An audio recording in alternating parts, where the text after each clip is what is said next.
کل ایک واقعہ پیش آیا جس کو کنڈیم کرتی ہوں بہت شدت کے ساتھ، اور میں ہی نہیں، میرے خیال میں فلور پہ جتنے بھی لوگ ہیں سبھی جو اپنے ہم سب دعویٰ کرتے ہیں رسول صلی اللہ علیہ وسلم کی امتی ہیں، ان سے عشق کا، اسی محبت کا دعویٰ کرتے ہیں، تو ہمیں عشق کے آداب اللہ تعالیٰ سکھا دے، ہم کو عشق کے رستے پر چلا دے، کیونکہ کل جو کچھ ہوا آپ سب سمجھ ہی گئے ہوں گے۔ میں جس واقعے کی طرف نشاندہی کر رہی ہوں میں اس کو اپنے لفظوں میں کہنا ہی نہیں چاہوں گی، مجھے اچھا ہی نہیں لگے گا، بس اتنا جان لیں کہ جب اس دربار میں پہنچتے ہیں نا تو وہاں پر سرکار کے امتی بن کر جائیے، وہاں پر کسی پارٹی کے ممبر بن کر مت جائیے، کسی شخصیت کے فین بن کر مت جائیے، وہاں ہم سب ایک ہی ہستی کو جانتے ہیں، جس دربار میں حاضر ہوتے ہیں ان کی امتی ہیں، اس سرکار دو عالم صلی اللہ علیہ وسلم کی کہ جو امتی امتی کہتے تھے، جن کے پیر متورم ہو جاتے تھے ہمارے لیے، اور ہم کیا کر رہے ہیں کہ ہم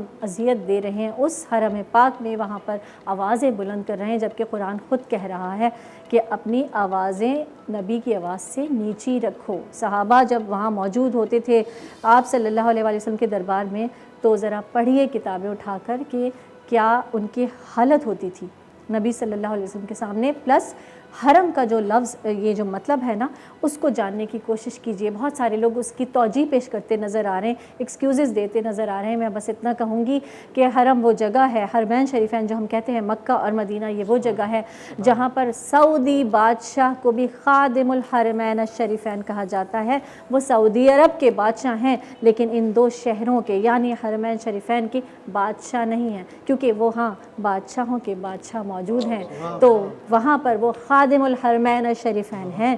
اور یہ مت بھولیے کبھی کہ ہم سب نبی پاک صلی اللہ علیہ وسلم کے امتی ہیں۔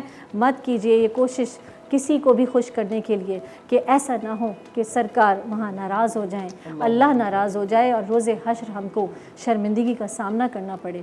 یہ سب چیزیں ہمیں کچھ نہیں دیں گی، بس یہ عقیدتیں، یہ محبتیں ہی تو ہیں جو رہ گئی ہیں۔ اگر یہ بھی نہ بچا تو پھر کیا بچا؟ تو اللہ پاک ہم کو معاف فرمائے جو کچھ ہوا۔ میں اللہ سے معافی مانگتی ہوں ان سب لوگوں کی طرف سے بھی، کیونکہ اس کی اگر پکڑ ہو جائے تو ہمیں نہیں پتہ کہ ہم کہاں جائیں گے۔ حرم وہ جگہ ہے جہاں پر درخت کاٹنے کو منع کیا گیا ہے، حرم وہ جگہ ہے جہاں پر آپ بلی یا کسی بھی جانور کو بھی آپ کنکر بھی نہیں مار سکتے۔ وہاں جب لوگ اریسٹ ہوتے ہیں چوری یا کسی اور وجوہات کی بنا پر، تب جب ان کو پکڑا جاتا ہے تو انہیں ایک تھپڑ بھی نہیں مارا جاتا، حرم کی حدود سے باہر لے کر جایا جاتا ہے، تب جا کر ان کے ساتھ سزا کا معاملہ ہوتا ہے۔ اسے کہتے ہیں حرمین شریفین۔ حرم وہ جگہ ہے، اس کا تقدس پامال مت کیجئے۔ حرم وہ جگہ ہے کہ وہاں تو ہم کہتے ہیں نا، ہمارا ایمان ہے کہ بلائے جاتے ہیں، ہم بلائے جاتے ہیں تبھی تو وہاں جاتے ہیں، تو پھر ایسا کیوں کرتے ہیں، کیوں اذیت دیتے ہیں سرکار دو عالم صلی اللہ علیہ وسلم کو؟ ناظرین، یہ ایک چھوٹی سی بات ہی مجھے کرنی تھی، وہ کہ ٹاپک ہمارا یا ڈسکشن کچھ اور چل رہا تھا، پر یہ بہت ضروری تھی۔ میں ہر بات سے پہلے اپنے نبی صلی اللہ علیہ وسلم کا نام، ان کی ناموس، ان کا ادب، ان کی محبت، اسی کو اہمیت دیتی ہوں۔ کسی کو بھی اچھا لگے یا کسی کو بھی برا لگے، میرے لیے یہ بہت اہم ہے کہ میرے رب کو کیا اچھا لگتا ہے، اور میرے رب کو اس کا محبوب اچھا لگتا ہے جس پر قرآن نازل ہوا ہے۔ آج 27ویں شب کی ہم بات کرتے، آج 27واں روزہ ہے، قرآن نازل ہوا اس رات میں، تو ناظرین بس مت بھولیے گا ان سب چیزوں کو۔ جو بھی لوگ ہیں برا نہ مانے میری اس بات کا، لیکن یاد رکھیں کہ یہ ہماری بخشش کا باعث ہے، یہ عقیدت، یہ محبت، بس یہی رکھیے، باقی چیزیں خود بخود درست ہو جائیں گی۔ ہمیں مدینے کی ریاست بنانا چاہتے ہیں ہم، جب مدینے ہی کا احترام نہیں کریں گے تو کیسی ریاست اور کیسا حکومت؟ تو بس یہی ہے۔ سوری آپ لوگوں کو یہ میری بات سننی پڑی، بالکل میں نمائندگی ہی کرنا چاہ رہی تھی کہ مجھے بہت تکلیف ہے، بہت زیادہ تکلیف ہے جی، اور انٹرنیشنلی بھی جی، انٹرنیشنل فورمز پر ہم اپنے آپ کو کہیں کہتے ہیں نا کہ اس عجیب سی کچھ چیزیں ہو جاتی ہیں کہ منہ دکھانے لائق نہیں رہتے نا ہم، ایسا کچھ ہو جاتا ہے۔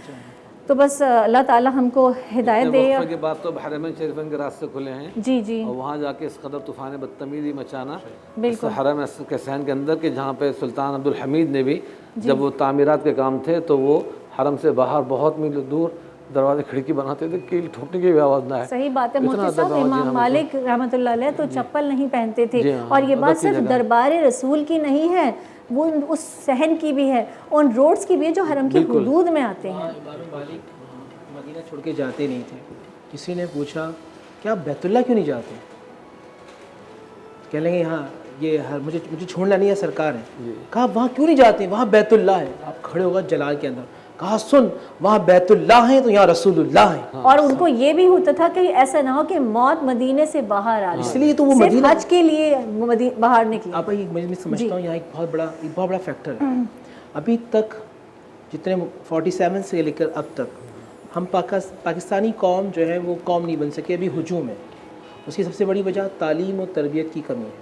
صحیح بات. جب تعلیم و تربیت جس قوم کا شعار بن جائے پھر وہ قوم بن جاتی ہے. اپبرنگنگ جو ماں باپ کی ہوتی ہے نا, جو راشد کی تھی اپبرنگنگ تھی. بالکل.